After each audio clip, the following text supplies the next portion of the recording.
रोज हमें हमारे शिव के निकट लेकर के आ रहा है। रोज हम अपने शिव के दर्शन करते हैं। इन कहानियों से जो विकार हमारे चारों तरफ उत्पन्न कर लिए हैं हमने अपनी धारणाओं से, वे रोज टूटते चले जाते हैं। ये कथाएं रोज हमारी उधार धारणाओं को तोड़ती है, अज्ञानता को तोड़ती है, हमारे अहंकार को तोड़ती है और जैसे जैसे हमारे अवगुण की परतें टूटती हैं, वो चैतन्य, वो शिवत्व हमारे भीतर से प्रकट होने लगता है। इसी क्रम में आज की कथा सभी साधकों के लिए जैसे अमृत होती है उस प्रकार है। कथा है पार्वती का मत्स्य कन्या के रूप में जन्म। कथा कहती है, एक बार पार्वती जी ने शिव से पूछा, प्रभु ये कौन सी बात है जिसके कारण, ये कौन सा ज्ञान है जिसके कारण आप यथावत रहते हैं और मुझे बार बार नए जन्म लेने पड़ते हैं। ये कौन सा उच्च ज्ञान है, मुझे भी उसका दर्शन कराएं। तब महादेव जी ने पार्वती को उस गूढ़ ज्ञान को व्यक्त करने के लिए एक रहस्यमय गुफा में बहुत पूर्ण व्यवस्था के साथ विज्ञान भैरव तंत्र की, ध्यान के उच्च ज्ञान की शिक्षा और दीक्षा देने के लिए चुना और उस अत्यंत गूढ़ रहस्य को, जो गोपनीय ज्ञान था, उसकी व्याख्या करने के लिए अनुमति दी। वो समय आया, रात्रि का समय।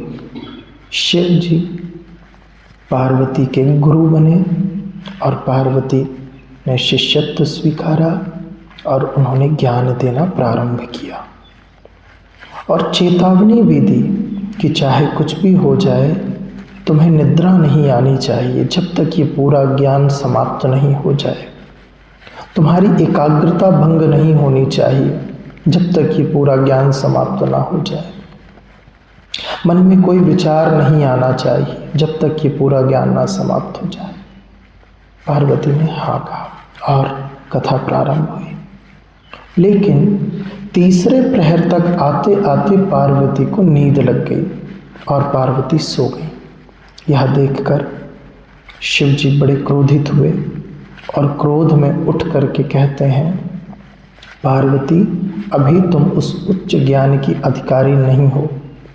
जाओ, जैसे तुम्हारा मन एक मत्स्य की तरह चंचल है, वह ठहर नहीं पाया एक ज्ञान के तत्व में, वैसे ही अब तुम जाओ, उन मत्स्य लोगों से इस शिक्षा लो कैसे एकाग्रता को साधा जाता है।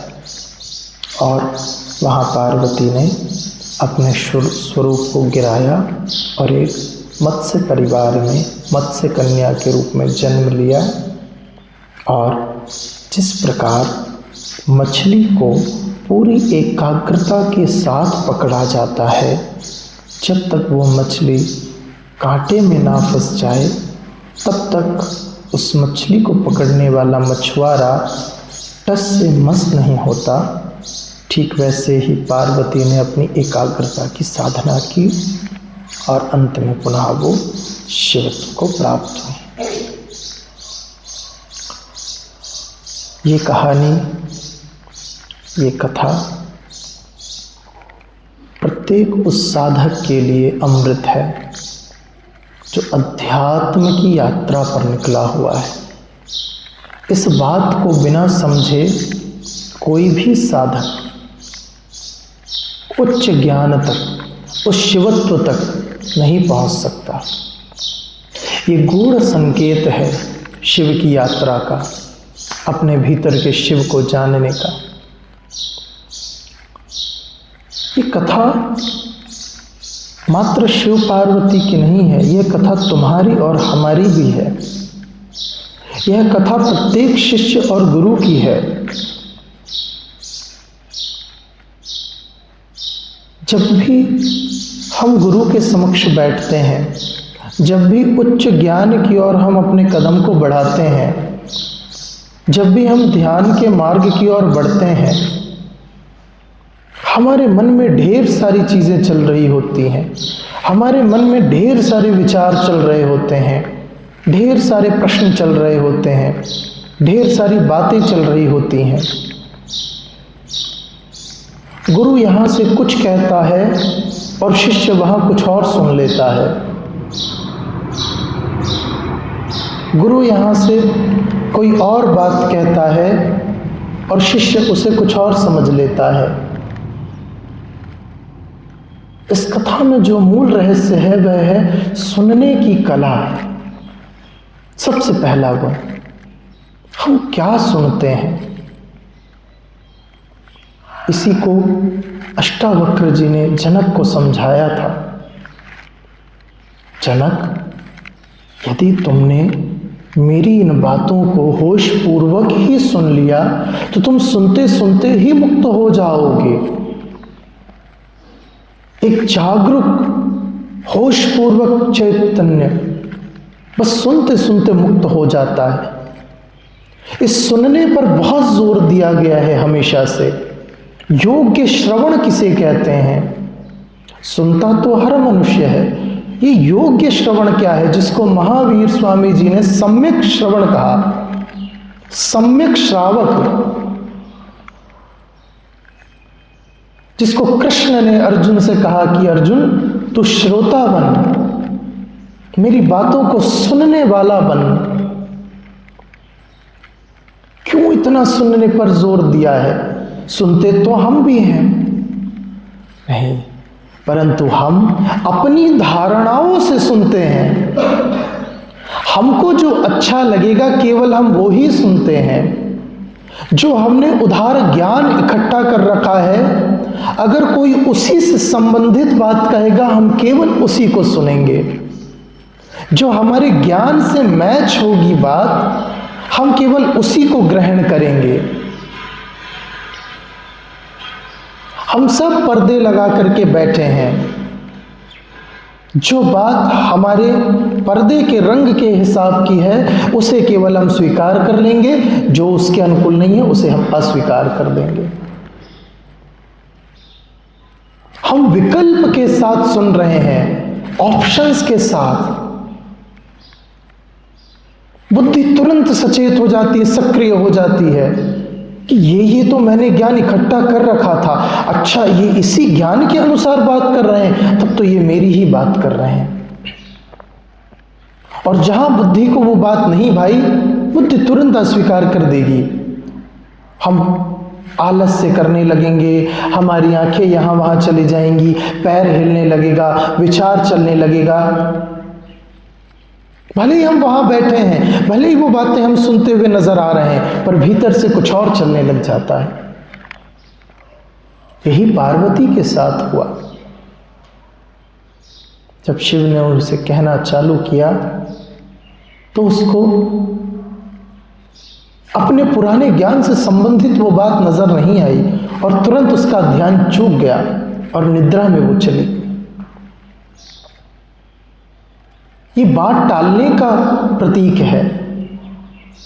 सुनते सुनते निद्रा आ जाना, हम बोर हो गए हैं उस बात से, वो हमारे अनुकूल बात ही नहीं है, हमें बचना है उस बात से।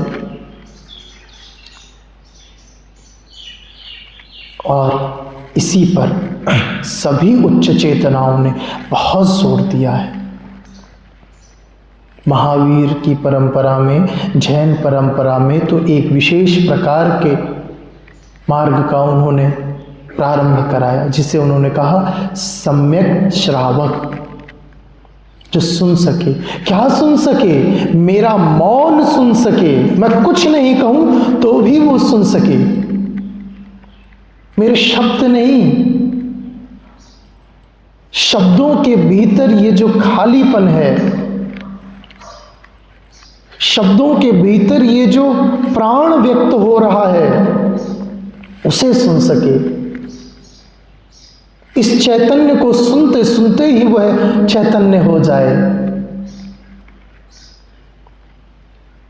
बुद्ध की एक परंपरा जन्मी, जो बड़ी प्यारी कथा है। वह बैठे थे और उनके बहुत सारे शिष्य बैठे थे। उस दिन बुद्ध कुछ नहीं बोले, अपने हाथ में एक गुलाब का फूल रखा था उन्होंने, बस काफी देर हो गई, बैठे बैठे बैठे बैठे वह कुछ नहीं बोले, मौन में रहे। और अंत में कहते, आज का सत्संग समझ आया किसी को? तो बाकी शिष्यों ने चिंतन किया कि समझ आया, इन्होंने तो कुछ कहा ही नहीं। तब पीछे से एक हाथ खड़ा हुआ, उसने कहा, मैं समझ गया आज का सत्संग। और वो आनंद से भर गया और जाकर बुद्ध के चरणों में लेट गया। धन्यवाद, मैं जो सुनने आया था आज मैंने वो सुन लिया जो शब्दों में नहीं कहा जा सकता। और वहां से एक मौन की परंपरा चालू, बिना कुछ बोले भी उस अस्तित्व को सुन लेना। और यहां तो शब्दों से भी हम उसे नहीं सुन पाते हैं।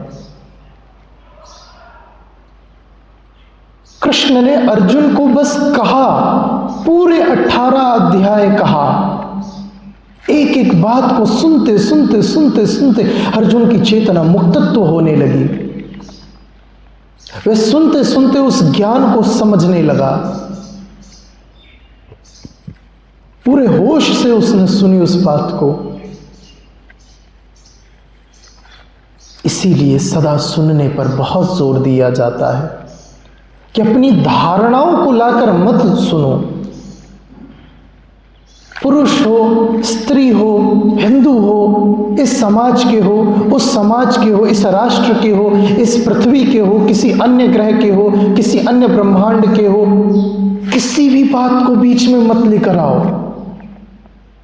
बस जैसे आत्मा का आत्मा से संवाद हो रहा है, जैसे परमात्मा परमात्मा से बात कर रहा है, अपनी धारणाओं को बीच में मत आने दो। सुनते सुनते ही तुम वहां पहुंच जाओगे। होश से सुनो, जाग कर सुनो। ये पहली बात। दूसरी बात, एकाग्रता। इस सुनने के साथ साथ एकाग्रता होना चाहिए। चित्त वही केंद्रित रहे, उसी एक बिंदु पर केंद्रित रहे। यही तो पार्वती के साथ हुआ। जब वह सम्यक श्रवण नहीं कर पाई तो उसकी एकाग्रता भंग हो गई, और एकाग्रता के भंग होते ही उसकी चेतना बेहोश हो गई। और यही तो शिव जी ने उसको सिखाने के लिए दंड दिया। एक गुरु बहुत भलीभांति प्रकार से जानता है कि मुझे इसको कैसे तैयार करना है, इस साधक को कैसे बनाना है। इसीलिए तो हम योग्य गुरुओं से डरते हैं। जागे हुए गुरुओं से भय लगता है, सद्गुरुओं से भयभीत होते हैं, उनके पास नहीं बैठना चाहते। कोई कथा सुना दे, कोई विधियों का विमोचन कर दे, विधि हमको दे दे, चमत्कार दिखा दे, हमें वो पसंद है। लेकिन जीवित गुरु तो गलत को अति दंड भी देगा, और इससे हम भयभीत होते हैं। तभी तो हम गुरुओं के पास भी जाकर अपने अहंकार को बचा कर आते हैं, पूरे के पूरे अहंकार को बचा कर आते हैं, क्योंकि हमने अपनी उस अज्ञान को, अहंकार को तोड़ने की अनुमति ही नहीं दी। परंतु शिव ऐसे नहीं, शिवत्व के समक्ष तो वो सारे तुम्हारी व्यर्थताओं को तोड़ देंगे। पार्वती तक को नहीं बख्शा तो तुम्हें क्या बख्शेंगे। तुमने अभी सच्चे शिवत्व को जाना ही नहीं है। वो उस योग्य के गुरु तत्व हैं जो किसी को नहीं छोड़ते हैं, शिव बनाकर ही मानते हैं। योग्य गुरु का अर्थ यही होता है, गुरु शिष्य को शिष्य नहीं बनाता, गुरु शिष्य को गुरु ही बना देता है। शिव अपने शिष्य को शिष्य नहीं, शिव अपने शिष्य को शिव ही बना देते हैं। यही तो पार्वती के साथ किया उन्होंने, और पार्वती को मत्स्य रूप में मत्स्य कन्या के रूप में जन्म लेने की अनुमति दी। और योग्य शिष्य गुरु के आदेश का नहीं संदेह, नहीं संकोच पालन करता है। और उसने, पार्वती ने वर्षों तक मछली को कैसे पकड़ा जाता है एकाग्र होकर कि थोड़ा सा भी कांटा हिला कि ये मछली भाग जाएगी, इतनी एकाग्रता साधी उसने। ऐसी एकाग्रता, ऐसा होश साधा। श्वास भी ले रही है तो होश में, उसके कदम भी बढ़ रहे हैं तो होश में, उसका वचन भी निकल रहा है तो होश में, जैसे वो चलते हुए भी नहीं चल रही, ऐसी एकाग्रता। जैसे वो श्वास लेते हुए भी श्वास नहीं ले रही, ऐसी एकाग्रता। जैसे वो बात करते समय भी नहीं बोल रही, ऐसी एकाग्रता। यही तो होश के प्रयोग हम तुम सबसे करा रहे हैं रोज। ऐसे चलो जैसे चल ही नहीं रहे हो, आवाज ही ना आए। ऐसे कृत्य करो जैसे वहां करने वाला ही नहीं बचा, बस वो होश बना हुआ है। जो शिव ने पार्वती से प्रयोग कराया, हम भी तो वही करा रहे हैं तुम सबसे, रोज ध्यान के साथ साथ होश के प्रयोग, जिससे तुम्हारी एकाग्रता बढ़ती चली जाए। जब वो चेतना एकाग्र होगी तभी उस योग्य होगी कि उच्च कोटि के ज्ञान को वह समझ पाए।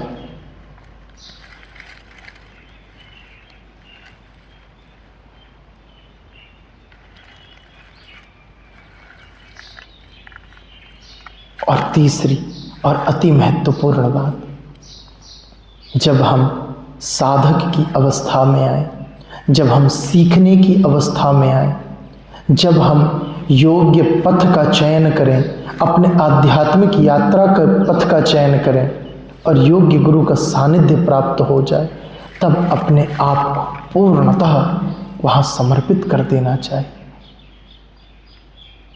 पूरी विनम्रता के साथ, पूरे भाव के साथ। क्योंकि गुरु भली भांति प्रकार से यह जानता है कि तुम्हारी कमियां क्या क्या हैं, वो तुम्हारी कमियों पर काम कर रहा है। तुम्हारी चेतना को उस योग्य बनाने के लिए वह तुम्हारे अंदर के उन विकारों को हटा रहा है। यदि पार्वती ने प्रतिकार कर दिया होता तो शायद वह कभी इस रहस्य को नहीं जान पाती कि मैं बार बार गिर क्यों जाती हूं और शिव सदा यथावत रहते हैं। ये कहानी भी साधारण नहीं है, कभी विचार करना। हमेशा पार्वती को ही नया जन्म लेकर के साधना करके शिव तक पहुंचना पड़ता है। हर बार शिव वहीं बैठे हैं यथावत। सती के रूप में भी पहले साधना करके शिव तक पहुंची, अंत में वहां से फिर गिर गई। पार्वती के रूप में साधना करके वहां तक पहुंची, अंत में फिर गिर गई। मत्स्य कन्या के रूप में साधना करके वहां तक पहुंची, फिर गिर गई। ऐसे ना जाने कितने रूपों में जन्म लिया उन्होंने और बार बार साधना करके वहां तक पहुंचे, परंतु हर बार कुछ चूक जाता है। ये क्या है? ये पार्वती रूपी तुम्हारा शरीर, ये प्रकृति रूपी तुम्हारा शरीर हर बार अपनी चेतना की उच्चतम अवस्था की खोज में जन्म ले रहा है, बार बार बार बार बार बार। उस शिव की खोज में ही इसकी पूरी यात्रा चल रही है, बार बार जन्म। ये मत समझना कि तुम अपने पुत्रों और पुत्रियों के कारण जन्म ले रहे हो, ये मत समझना कि तुमने अपने परिवार के कारण जन्म लिया है। तुम अपने शिवत्व की खोज के कारण जन्म ले रहे हो। ये तो जिम्मेदारी आ गई जिसे तुम निभा रहे हो। ये तो व्यवस्था का एक अंग है जिसे तुम्हें निभाना पड़ेगा।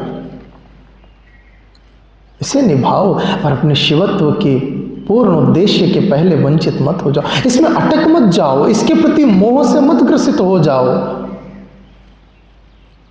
इसके प्रति आसक्त मत हो। जिम्मेदारी है, इसे जिम्मेदारी समझकर निभाओ। तुम्हारा अंतिम उद्देश्य अपने शिवत्व को प्राप्त करना है। पार्वती तब तक नहीं ठहर सकती जब तक उसे अपने शिव के दर्शन ना हो जाए। यही तो बार बार का क्रम है। एक भी बचा हुआ मोह तुम्हें फिर से अगले जन्म की ओर धकेल देता है। इसीलिए रोज ध्यान से, रोज साधना के क्रम से, रोज होश के प्रयोग से हम अपने परम होश, अपने शिवत्व को प्राप्त करते जा रहे हैं। और संसार में है, संसार की जिम्मेदारियों को निभा रहे हैं, बस मोह छूटता जा रहा है, आसक्ति गिरती जा रही है, सर्वत्र का कल्याण वहां व्याप्त होता जा रहा है। तो ये दो बातें, एकाग्रता, पूर्णतः एकाग्रता, और सुनने की कला। हम इसीलिए ध्यान के बाद कहते हैं। कई बार ये प्रश्न पूछते हैं बच्चे, गुरुवर आप ध्यान के बाद ही क्यों कहते हैं? क्योंकि ध्यान के बाद आपकी पूरी चेतना स्थिर रहती है, ये शरीर शांत रहता है, मन उद्विग्न नहीं होता, बुद्धि विकार नहीं उत्पन्न करती, चेतना का चेतना से सीधे संवाद घटित हो सकता है। और हम आपकी उस चेतना से संवाद करते हैं ध्यान के बाद, जो वो सीधे समझती है हमारी बातों को, और हमको अतिरिक्त नहीं समझाना पड़ता, पूरे होश के साथ सुनती है हमारी बातों को, पूरे विवेक के साथ वो अपने आप को इस मुख से महसूस करती है जैसे उसे कौन सा आनंद आज प्राप्त हो रहा है। ये वो ही घटना है। नहीं तो सामान्यतः तो सब ने सब कुछ सुन रखा है, परंतु उसका आचरण कहीं नहीं है। होश पूर्वक सुना हुआ एक शब्द भी आचरण में प्रकट होने लगता है। तो रोज सुनना इन बातों को और प्रयत्न करना, उस अवस्था तक पहुंचो जहां तुम हमारे मौन को भी सुन सको। एकाग्रता के होश के उन प्रयोगों तक पहुंचना जहां तुम्हारा चलना फिरना, उठना बैठना, खाना सोना सब कुछ होश से भर जाए। पूरी एकाग्रता में रहो। इन बातों को बहुत ध्यान से जीवन में उतारना। आज के लिए इतना पर्याप्त।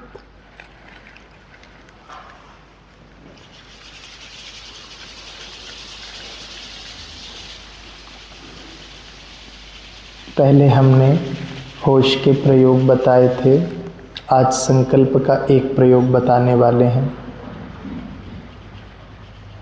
जिसे पूरे होश के साथ और पूर्ण दृढ़ता के साथ करना है, क्योंकि ये संकल्प का प्रयोग मन से पार जाने में आपकी सहायता करेगा। और इसे ऐसे करें प्रार्थना